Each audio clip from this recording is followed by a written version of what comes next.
ተዋህዶ መሸሸጊያዬ ኦርቶዶክስ መጠለያዬ ሰላምሽ ከፍ ይበልልኝ እናቴ ሁሌም ኖሪልኝ ሰላምሽ ከፍ ይበልልኝ እናቴ ሁሌም ኖሪልኝ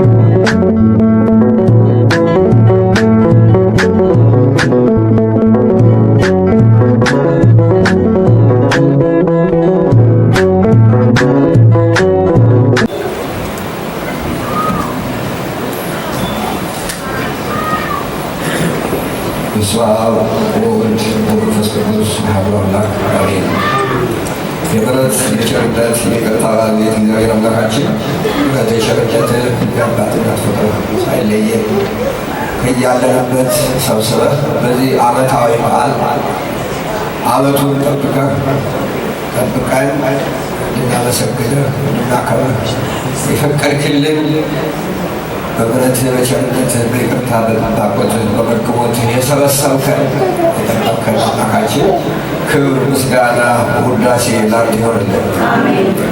አምላካችን እግዚአብሔር እስካሁን በነበረን ጊዜ አይነቱ መዝሙሩ ቅዳሴው በተለይ መዝሙሩ የሚገርም ይመስል ነበረና እግዚአብሔር እናመሰግናለን። ክብር ሁሉ ለሱ ይሆንልን። ቀሪውን ጊዜ እግዚአብሔር ራሱ ለእኛ የሚያስፈልገን ትምህርት ያስተምረን። በነቢያት ለሐዋርያት ለሊቃውንት የገለጸ መንፈስ ቅዱስ ለእኛም ይግለጽልን። ቤተ ክርስቲያንን እየመራ እስካሁን ያቆየ አምላክ እኛንም አሁን ያስተምረን። ጉባኤውን ይባርክልን። ክብርና ምስጋና ለተቀደሰው ስሙ ይሁን ዛሬም ዘወትርም ለዘላለሙ አሜን። ኩረማችሁ አደረሳችሁ። ዛሬ የዛሬው በዓል በብሉይ ኪዳን ተአምርም መቅሰፍትም ችግርም የተደረገበት የምናስብበት በዓል ነው። እግዚአብሔር ከሁላችን ጋር ይሁን እና እስቲ መጽሐፍ ቅዱስ ከቤታችሁ ያለ ሰዎች እጃችሁን ያሳዩ። መጽሐፍ ቅዱስ ከቤታችሁ ያላችሁ የምታስቀምጡበትን ቦታ የምታውቁስ እና እንግዲህ ስትሄዱ ከቤታችሁ የዛሬውን ሀሳብ እንድታነቡት የምንማረው በመጽሐፈ ሳሙኤል ቀዳማዊ ከምዕራፍ 1 ጀምሮ እስከ 4 ባለው ውስጥ ያለው ነው እና በዚህ ውስጥ በጣም የተለያዩ ታሪኮች ተዘግበዋል እና ይህንን ታሪክ ሰብስቤ ርዕስ አወጣ አንድ ርዕስ መጣልኝ። ምን የሚል መሰላችሁ? እግዚአብሔርን የማያውቁ ሰዎች ካህናት ሲሆኑ እግዚአብሔርን የማያውቁ ሰዎች ካህናት ሲሆኑ ምን ይፈጠራል? ሕክምና የማያውቁ ሰዎች ዶክተር ሲሆኑ ምን ይፈጠራል? መሐንዲስነት የማያውቁ ሰዎች ቤት ሲሰሩ ምን ይፈጠራል? የሰማችሁ ነው? ፊደል የማያውቁ ሰዎች አስተማሪ ቢሆኑ ምን አይነት ተማሪ ያወጣሉ? አመፀኞች መሪዎች ቢሆኑ፣ ውሸታሞች አታላዮች መሪዎች ቢሆኑ ምን ይፈጠራል? ይህንን ነው እንግዲህ የምናየው ዛሬ። እግዚአብሔርን የማያውቁ ሰዎች ካህናት ሲሆኑ ምን ይፈጠራል? በማህበረሰብ ዘንድ ጥላቻ፣ እርስ በርስ መባላት፣ የሥነ ምግባር ዝቅጠት በምድር ላይ ኃጢአት የሚባለው ነገር ስጋ ለብሶ ገዝፎ ይታያል ማለት ነው። ጠቅለል ባለመልቱ እኛ ሀፍረት የምንለው ነገር እግዚአብሔርን የማያውቁ ሰዎች ካህናት በሆኑበት ሀገር ያለ ሀፍረት ይሰማል ማለት ነው። እንደዚያ ነው በብሉይ ኪዳን የነበረው። የኤሊ ልጆች ካህናት ነበሩ፣ እግዚአብሔርንም አያውቁም ነበር።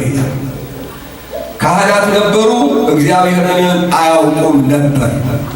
በዚህ ዘመን እጅግ መንፈሳዊ ጽልመት፣ ድቅድቅ ጨለማ ይሆናል።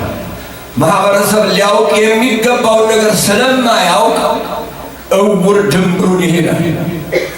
ሌብነት፣ አጭበርባሪነት፣ በቤተሰብ ችግር፣ በአምልኮ ቦታ ችግር፣ በያሉበት ብስጭት ይሆናል። የአንድ ቤተሰብ ታሪክ እናያለን እዚህ ላይ። አንድ ሰው በዚያ ዘመን 2 ሚስት ማግባት ቀላል ነበር። በዚያ ሕግ እንትን አልነበር። ስለዚህ አንድ ሰው ሐና የምትባልና ፍናና የሚባሉ ሚስቶች ነበሩ። ሰው ሐና መካን ነበረች። ስለዚህ ያቺ ልጅ አላት። ሐናን ታበሳጨት ነበር። እንዲህ ይላል ቃሉ፣ እግዚአብሔር ማኅፀኗን ዘግቶ ነበርና ጣውንቷ ታስቆጣት ታበሳጫትም ነበር። በየዓመቱም እንዲህ ባደረገ ጊዜ እርሷም ወደ እግዚአብሔር በምትወጣበት ጊዜ ታበሳጫት ነበር። ቤተ መቅደሱ ቤተ አገልግሎት ቦታዎች ስትሄድ ብስጭት ነበር። በቤትም ብስጭት ነበር። በየትኛውም ቦታ መልካም ነገር አልነበረም።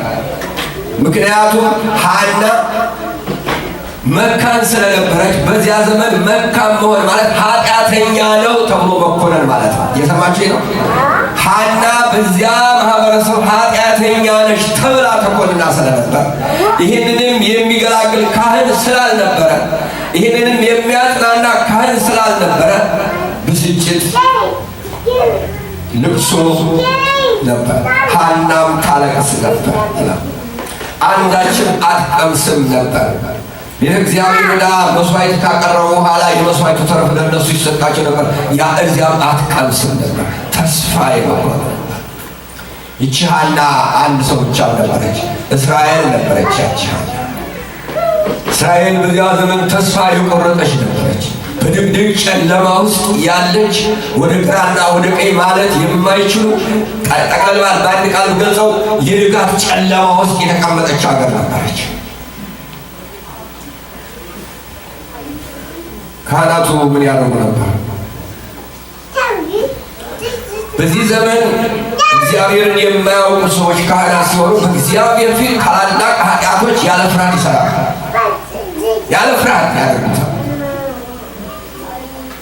እንዲህ ይላል ቃሉ፣ የኤሊ ልጆች ምናምንቴዎች ነበሩ፣ እግዚአብሔርንም አያውቁም ነበር። ሁለት ነገር ነው የያዙት። በነገራችን ላይ እነዚህ ሰዎች በዚያ ዘመን ካህናትም ናቸው፣ እንደገና ፈራጆችም ናቸው። መሳፍንት ነው። ሁለቱ ስልጣን ነው የያዙት። አይገርማችሁ? ሁለቱ የሃይማኖቱን ስልጣን የፖለቲካውን ስልጣን ነው የያዙት። ሁለቱም በእጃቸው። እንደነዚህ አይነት ሰዎች እዚያ ቦታ ላይ ሲቀመጡ አስቡ። ድሃን ይለቅጣል፣ ያስለቅሳል። በአንድ ችግር ላይ ሌላ ችግር፣ በሌላው ችግር ላይ ሌላ ችግር፣ በሌላው ችግር ላይ ሌላ ችግር። ሰው ሲያዝን ደስ ይላችኋል። ሰው ሲራብ፣ ሰው ሲጠማ ደስ ይላችኋል። ስለዚህ እነዚህ ሰዎች እግዚአብሔርን አያውቁም። እግዚአብሔር የሚለው ነገር እነሱ ለሚያገኙት ጥቅም ቦታ ስለሰጣቸው ብቻ። ስለዚህ ምን ይላል መሰላችሁ? ለገንዘብ ብቻ ነው የሚያገለግሉት፣ ሌላ ነገር አያደርጉም። ገንዘብ እስካገኙ ድረስ ሌላው ነገር ትርፍ ነው። አንዳንድ ጊዜ ይሄ ነገር የእኛን ሀገር ይመስላል። ብዙ አሁን መልከት የደግ የአንዲት ልጅ ታሪክ ነግረውን ነበር። የ5 ዓመት ምናምን እና እየረበሸች አስቸግራቸው አንዲት ልጅ ነበረ ይሏታል።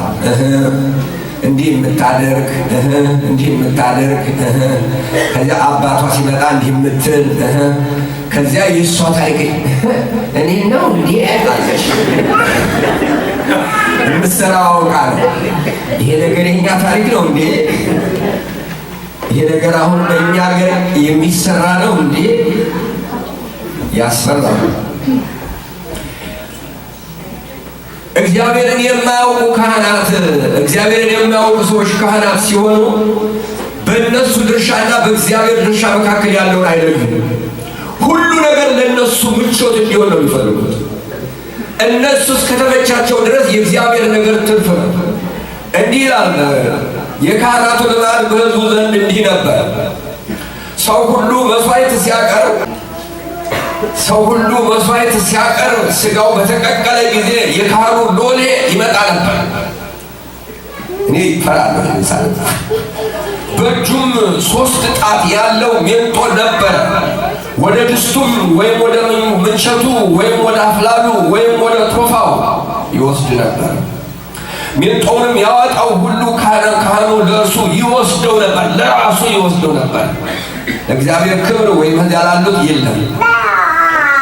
ወደዚያም በመጡ ጊዜ በእስራኤል ላይ በሴሎ እንዲህ አድርጉ ነበር። እነዚህ ሰዎች ካህናትም ናቸው፣ እንደገና ምንድን ናቸው ያልኳቸው? መሳፍንትም ናቸው፣ ገዦችም ናቸው።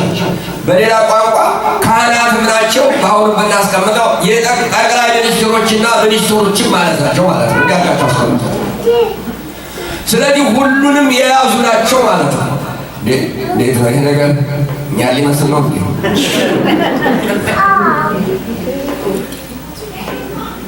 ከዚህ ጋር ደግሞ ሌላ ትዕቢተኞች በሁሉም መስክ ራሳቸውን የሚያስቀድሙ ነው የሚሆኑት።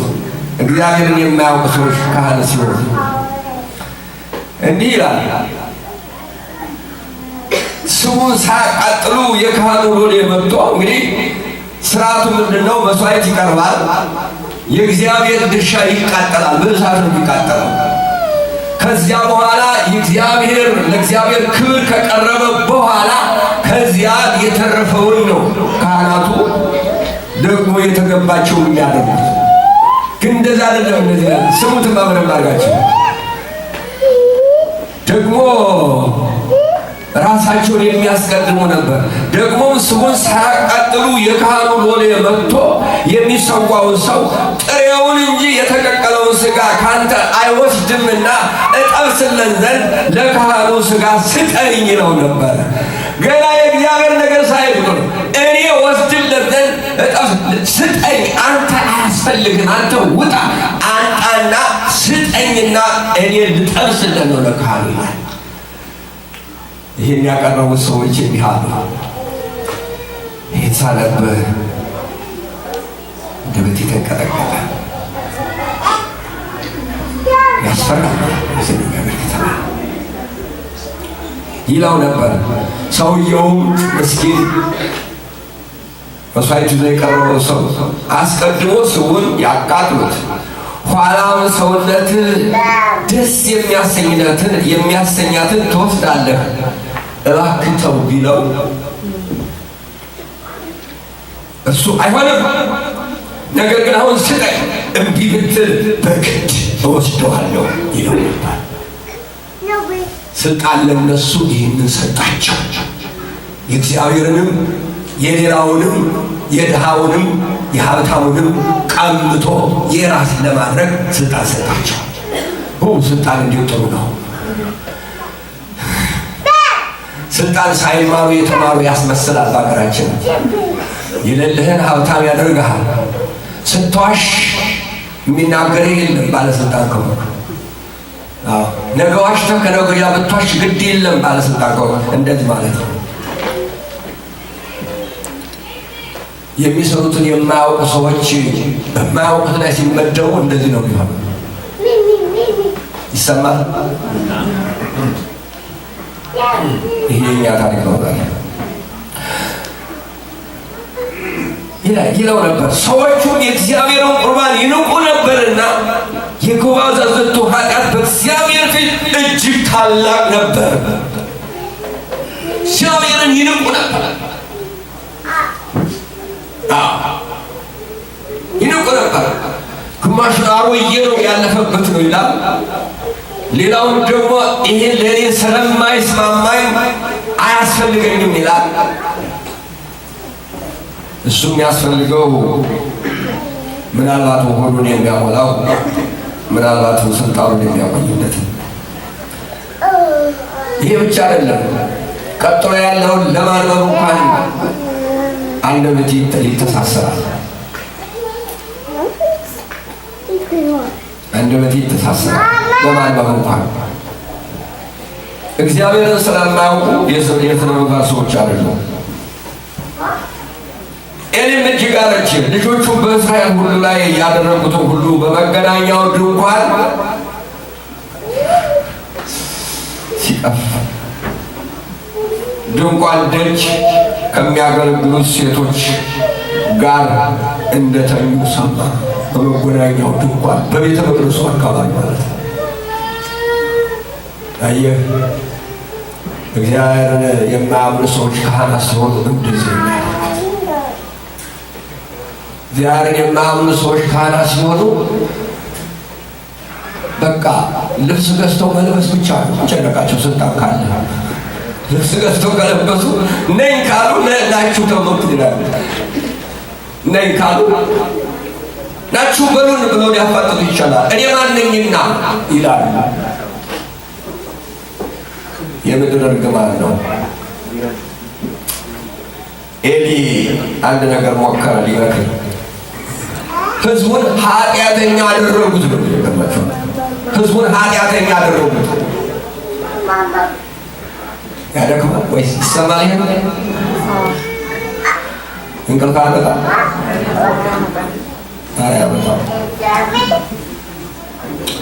እንዲህ አለ ኤሊ፣ ስለ ክፉ ስራችሁ ከዚህ ህዝብ የሰማ ሁሉ ሰምቻለሁ። ስለ ክፉ ስራችሁ ከህዝቡ ሁሉ ሰምቻለሁ። ህዝቡ የሚያውቀው እግዚአብሔርን የማያውቁ ካህን ሲሆኑ ህዝቡ የሚያውቀው ክፉ ስራቸው ብቻ ነው። ያ ነው የሚታየው በማህበረሰቡ። እንዲህ አለ፣ ስለ ክፉ ስራችሁ ሰምቻለሁ። ስለምን እንዲህ ያለ ነገር ታደርጋላችሁ? ልጆች ሆይ የእግዚአብሔርን ህዝብ ኃጢአተኛ በማድረጋችሁ የእግዚአብሔርን ህዝብ የሚያገለግሉትን ህዝብ ኃጢአተኛ በማድረጋችሁ ስለ እናንተ የደረሰኝ ወሬ መልካም አይደለምና ይህ አይሆንም። ሰውስ ሰውን ቢበድል እግዚአብሔር ይፈርድበታል። ሰው ግን እግዚአብሔር ቢበድል ስለ እርሱ የሚለምን ማን ነው? ኧረ እባካችሁ ተለመኑ ነው የሚለው። ዛሬም እንላለን፣ ዛሬም እንናገራለን፣ ዛሬም እንጠራለን፣ ዛሬም እንጮኻለን። ንስሐ ግቡ ስንል ፖለቲካ ነው የምትሉ፣ ወደ ልባችሁ ተመለሱ አካሄዳችሁ መልካም አይደለም ስንል እኔ እንዲህ ስላልኩ ነው ብላችሁ ዘራችሁን የምትጠቅሱ ዛሬም እንናገራለን፣ ወደ ልባችሁ ተመለሱ። ዛሬም ያለማቋረጥ እንናገራለን፣ አካሄዳችሁ ትክክል አይደለም፣ እንደ ኤሊ ልጆች ናችሁ፣ በማታውቁት ነገር ገብታችሁ እየዘባረቃችሁ ነውና አቁሙ እንላለን። በቀረው ውጤቱ መጥፎ ነው የሚሆነው። ሰውን ቢበድል እግዚአብሔር ይፈርድለታል። ሰው ግን ከእግዚአብሔር ጋር ከተጣላ ስለሱ የሚፈርድ ማን ነው አለ። መልሱ እንደሆነ ታውቃላችሁ? ልንገራችሁ መልሱን።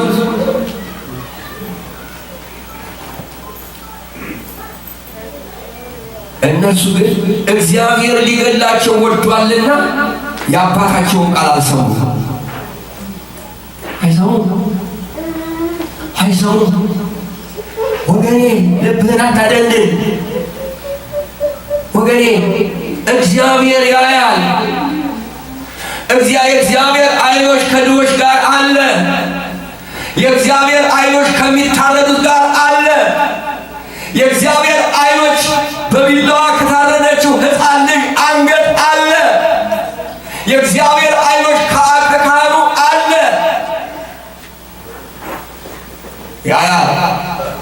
ያያል። ፍርዱ የመጣለት እናንተን አያድርገኝ።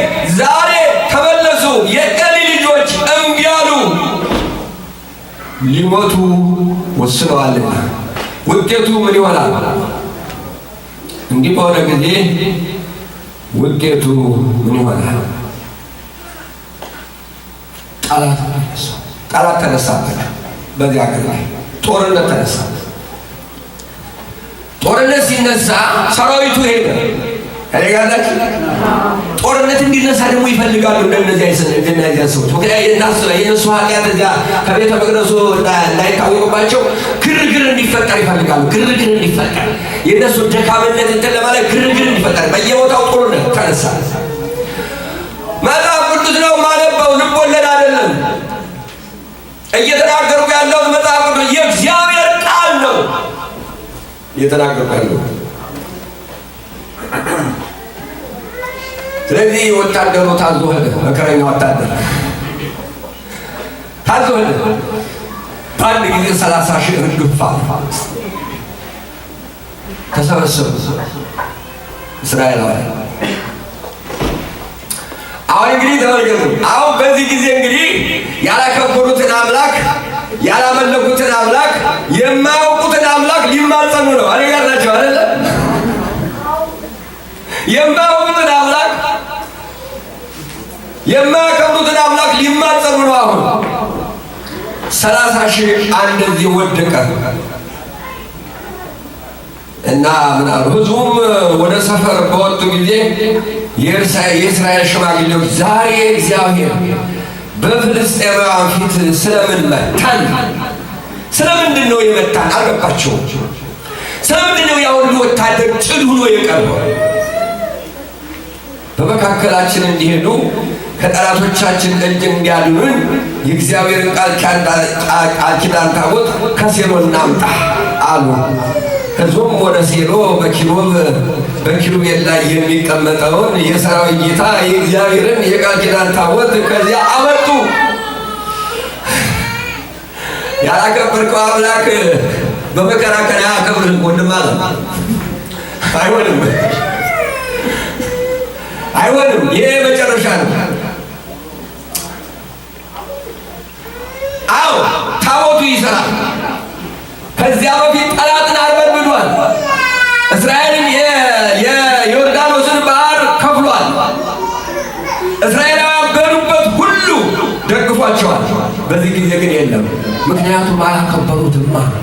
የማያውቁ ሰዎች ናቸዋ። የራሳቸውን ጥቅም ሲያሳድዱ የኖሩ አገልጋዮች ናቸዋ። ተመታለ። ስለዚህ ሁለቱ የአፍኒንና የሁለቱ የኤሊ ልጆች አፍኒንና ፊናንስ ከእግዚአብሔር ቃል ኪዳን ታቦት ጋር በዚያው አብረው ሆኑ። እንግዲህ መጨረሻው ይሄ ነው። በግድ ትሄዳለህ። አሁን እንግዲህ ታቦት እነሱ አገልጋዮች አይደሉም። ምንድን ነው ያልኳቸው? እግዚአብሔርን የሚያውቁ አገልጋዮች ናቸው አይደለ? አገልጋይ ስለሆኑ የቃል ኪዳኑ ታቦት ሲል አብረው መሄድ አለባቸው። አገልጋይ ናቸው፣ አታመልጥማ። መጨረሻ ላይ እንደዚህ ይመጣል። መጨረሻ ላይ ትቆማለህ። ብዙ ልታታለል ትችላለህ። ብዙ ልትወጋ ትችላለህ። ሳትማር ተምሬያለሁ ብለህ ሳታደርግ አደርጋለሁ ልታታለል ብዙ ሰዎች ልታፋጅ ትችላለህ። መጨረሻ ግን ካንተ ይደርሳል። አይቆምም፣ ይደርሳል፣ አይቆምም። ስለዚህ የቃል ኪዳኑ ታቦቱን ይዞ ሄዱ። ግን እግዚአብሔር በዚያ ታቦት ውስጥ አይሰራም ነበር። ታቦቱ አይደለም የማይሰራው፣ ይዘውት የሄዱት ሰዎች ስለማያውቁበት ለእነሱ አይሰራም። እኔ ጋር ናችሁ። እግዚአብሔር አይሰራም እያልኩ አይደለም። ለሚያምኑት ዛሬም ይሰራል። በዚህ ዘመንም ሰዎች ለሰዎች ሰርቶላቸዋል። ጥቂት ቆይቼ ምናምን ሰዓት ወደብኝ። ደህና ትንሽ ልቀጥ ወይስ ደከማችሁ? ደህና የቋል የተነሳ ማለት ነው።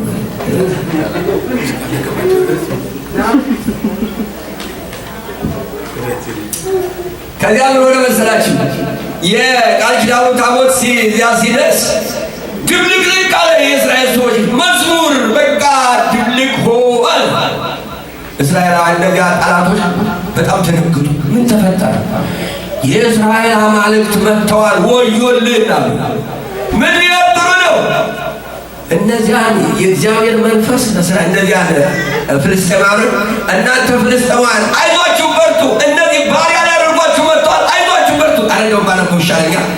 እናንተ ፍልስጤማውያን ሆይ አይዟችሁ ጎብዙ፣ እናንተን ባሪያዎች ሊያደርጓችሁ ዕብራውያን ባሪያዎች ሊያደርጓችሁ ከብዙ ተዋጉ። ፍልስጤማውያን ተዋጉ፣ እስራኤልን ተመቱ። ሁሉም እያንዳንዱ ወደ ድንኳናቸው ሸሹ። እጅግም ታላቅ ግድያ ሆነ። ከ30,000 በላይ እግረኞች አለቁ። አፍኒንና ፊናንስም እዚያው ሞቱ። አባታቸው የመከራቸውን ያውቁ። መጽሐፉ እንዲህ አለ፣ በዚያ ቀን ቁጣዬ ይነድባቸዋለሁ፣ ተዋቸዋለሁ፣ ፊቴንም እሰውርባቸዋለሁ፣ ለአሕዛብ መብል ይሆናሉ።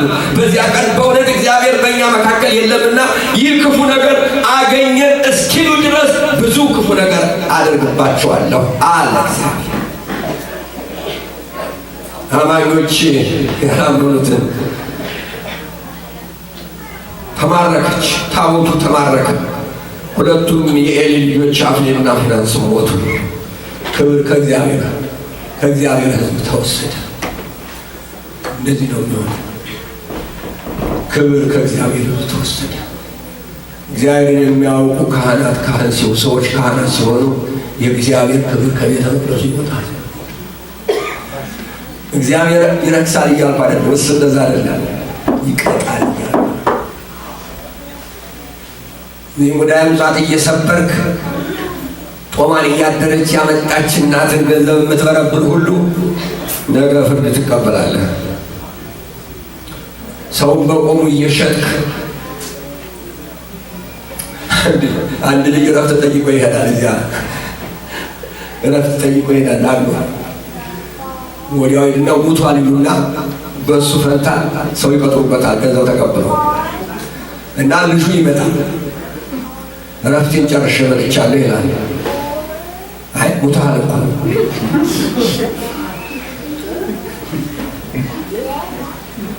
አራለው ሙቷል ስራ ተወስዷል ሙቷል።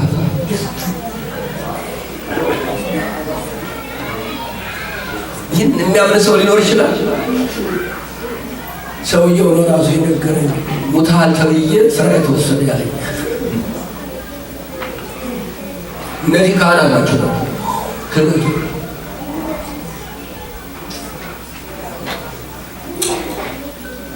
የአንዱ የአፍኒን ከፊንሐስ ወይም የእሱ አንዷ እርጉዝ ነበረች። በዚያን ጊዜ ወለደች። ወደ ሞትም በቀረበች ጊዜ በዙሪያ ያሉ ሴቶች ወንድ ልጅ ወልደሻልና አትፍሪ አሏት። እሷ ግን አልመለሰችላቸውም፣ በልቧም አላኖረችውም። እርሷም የእግዚአብሔር ታቦት ስለተማረከ ስለ አማቷና ስለ ባሏም ክብር ከእስራኤል ለቀቀ ስትል ሕፃኑን ስም ኤካቦድ ብላ ጠራችው። እርሱም የእግዚአብሔር ታቦትና ተማርኳልና ክብር ከእስራኤል ለቀቀ። እንደዚህ ነው። እግዚአብሔርን የማያውቁ ሰዎች ካህናት ሲሆኑ ይሄ ነው። እግዚአብሔርን የማያውቁ ሰዎች ካህናት ሲሆኑ ስልጣናቸውን ለፖለቲከኞች ይሸጡታል። የቤተክርስቲያንን ሀብትም ለቤተክርስቲያን ለፖለቲከኞች ያድሉታል። ለሕዝብ ከመቆም ይልቅ ለፖለቲከኞቹ ያአድልተው ነገሮች እውነት እንዳይወጡ ያደርጋሉ። ያ ደግሞ ፍርድ ያመጣል። በሚገርምና በሚደንቅ ሁኔታ በዚህ ዘመን ሰዎች ነበሩ፣ የተሻሉ ሰዎች፣ የሚጸልዩ ሰዎች። እኔ ጋር ናችሁ። በዚህ ድቅድቅ ጨለማ ውስጥ ሰዎች ነበሩ። ዛሬም አሉ። በዚህ ድቅድቅ ጨለማ፣ በዚህ መንፈሳዊነት በጠፋበት ወቅት ሰዎች አሉ። ሐና የምትባል ያቺ ቅድም የተመረረች አልኳቸው። በየዓመቱ ስትመረር አንድ ቀን ግን ቆርጣ ተነሳች።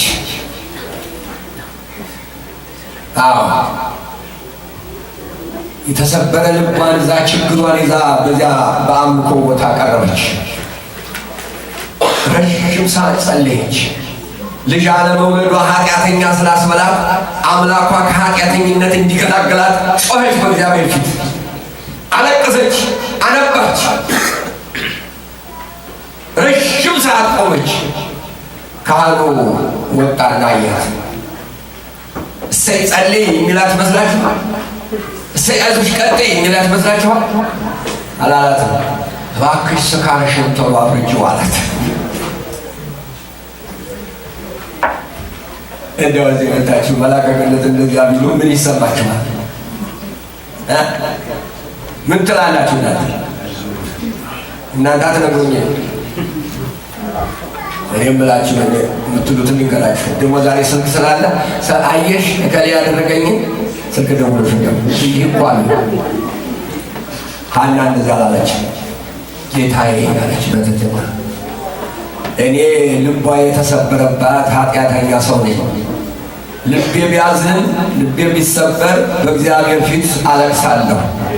እግዚአብሔር ጸሎቴን ከሰማኝ ስለቴን ይዤ እመጣለሁ። እንደ ምናምንቴ አትቆጥረኝ አትቁጠረኝ ባሪያህን አለች። ካህኑ ደነገጠ። ኤሊ ነው። እግዚአብሔር ጸሎትሽን ይስማሽ፣ እግዚአብሔር ይባርክሻል። ተመልሳ ሄዳ እግዚአብሔር ሰማት። ሳሙኤልን ጸነሰች። እኔ ጋር ናችሁ? ተናግራ ነበር እሷ። ምን ብላ? ልጅ ከሰጠኸኝ የምወልደው ልጅ ለአንተ ይሆናል፣ ለአንተ የተሰጠ ይሆናል አለች። ለአንተ የተሰጠ ይሆናል፣ ሁልጊዜ ያንተ አገልጋይ ይሆናል። አሁን እንግዲህ አስቡ። እንዲያው ትንሽ ልምምድ ልስጣችሁ።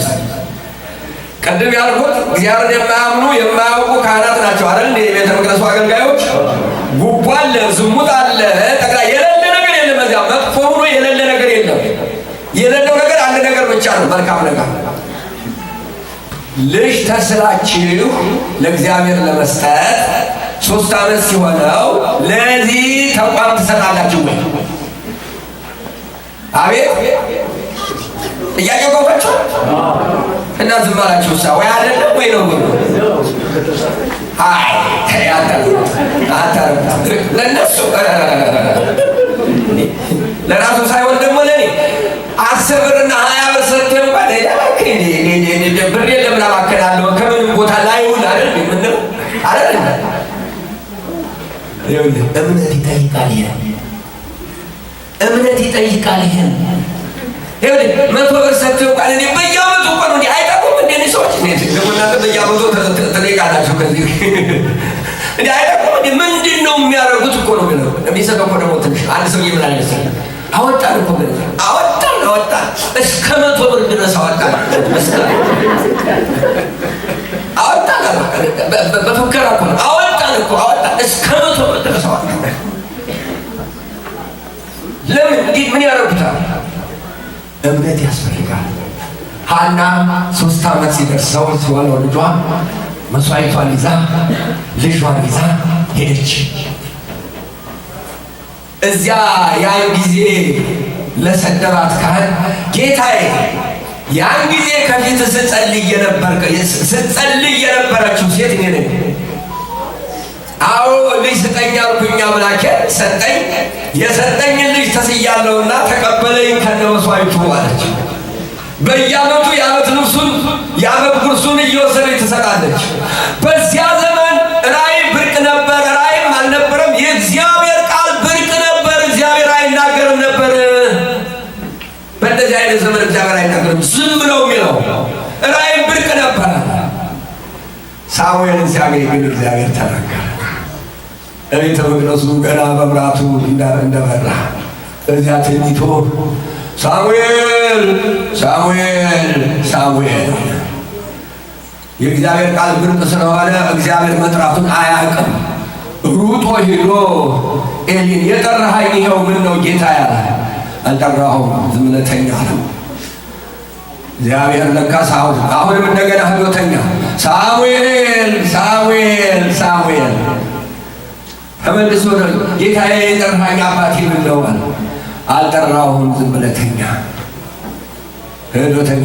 ሳሙኤል ሳሙኤል ሩጦ አባቴ የጠራኸኝ። ቆይ ይሄ ነገር እግዚአብሔር ነው አለ ሰውዬው። ሽማግሌው ደግሞ ሲጠራ እነሆኝ ባሪያ ይሰማል በለው አለው። እኔ ሳሙኤል ሳሙኤል ሳሙኤል እነሆ ባሪያ ይሰማል። እግዚአብሔር ተናገረ። ኤሊን ንገረው፣ እነዚህ እግዚአብሔርን የማያውቁ ልጆች ክህነትን ከሱ ቤት ወስዳለሁ በለው። ለክብሬ ስላልቆመ በለው። አንተ ግን ይህንን ሕዝብ ወደ ንስሐ ከፍ ታደርጋለህ አለው። እግዚአብሔር ሆይ ሳሙኤልን በኢትዮጵያ አምጣ። አምላካችን ሆይ አዎ ሳሙኤል እግዚአብሔር ተናገረ። ሳሙኤልም ሰማ። ከዚያ ጥፋት በኋላ ሳሙኤል እስራኤል ወደ ንስሐ ይዞ ወጣ። የተማረከው የቃል ኪዳን ታቦትም ተመለሰ። ሳኦል ነገሰ። ከዚያም ዳዊት ነገሰ። ከዚያም ሰሎሞን ነገሰ። ከዚያ በኋላ እስራኤል ለ120 ዓመት ወደ ከፍታ ወጣች። በዚያ ንስሐ ዛሬም የሚያዋጣን ይሄው ንስሐ ነው። የሰማችሁ ነው። የዛሬውን በዓል የምናከብረው ይሄ ነው። ታቦተ ጽዮን ተማረከች። የቃል ኪዳኑ ታቦት ተማረከ። ነገር ግን ድል አድርጎ ተመለሰ። ኃጢአተኞች ተቀጡ፣ እግዚአብሔር ግን እንደተከበረ ይኖራል። ክብር ለአምላካችን ይሁን። እግዚአብሔር እንደተከበረ ይኖራል። ኃጢአተኛ ማንም ይሁን ማን መቀጣቱ የማይቀር ነገር ነው። እናገራለሁ፣ የማይቀር ነገር ነው። እግዚአብሔር ግን እንደተከበረ ይኖራል። እግዚአብሔር የድሆችን ጸሎት ይሰማል። ሐና ዛሬም ከዚህ ካለሽ ይሰማሻል። አዎ ዛሬ ካለህ አንተም ትክክለኛ የሆንክ ሰው ሳሙኤል ካለህ ይሰማል። ዛሬ እግዚአብሔር ዛሬም ድምፅ ያስተላልፋል፣ ይሰማል። በንስሐ ሆነን እስከቀረብን ድረስ ይሄ ጣታችን ወደ ሌላ መቀሰር አይደለም። እያንዳንድ ለራስህ እየተረጎምክ ይህን ማለት ነው አትበል። ለአንተ ለራስህ ነው እየነገርኩ ያለው። አንተ ራስህ ተለውጥ፣ ለሌላ ሰው ጋር አታያይዝ። እዚህ ያለነው ነው እየተናገርኩ ያለሁት። ወደ ንስሐ እንመለስ፣ ወደ ጽድቅ እንመለስ፣ ወደ ከፍታ እንመለስ። ንስሐ ጽድቅና እውነት አንድ ምድር ነፃ ያወጣል። በውሸት በማታለል ሊሆን አይችልም። ግን ደግሞ ለጊዜው የእግዚአብሔር ቅድስና የተደፈረ ቢመስል መጨረሻው ግን ቅዱሱ እግዚአብሔር ቅዱስ እንደሆነ ነው የሚቀረው። ዛሬ ይህንን ነው የምንቀረው። ያታለሉት አሻጥረኞቹ፣ እውነተኛ ያልሆኑት ጠፍተዋል። እውነተኛ የሆኑት ንስሐ የገቡት በእግዚአብሔር ፊት እውነተኛው ነው የቀጠሉት። የእግዚአብሔርን ክብር ከፍ አድርገው እነሱም ተከብረው እግዚአብሔርን አክብረዋል። የትኛውን ነው መሆን የምትፈልጉት? ምርጫው የእናንተ ነው። መልካሙን እንድንመርጥ እግዚአብሔር ይርዳን። የመከረን ያስተማረን አምላካችን ክብር ምስጋና ይግባው። ስለሰማችሁ እግዚአብሔር ይስጥልኝ።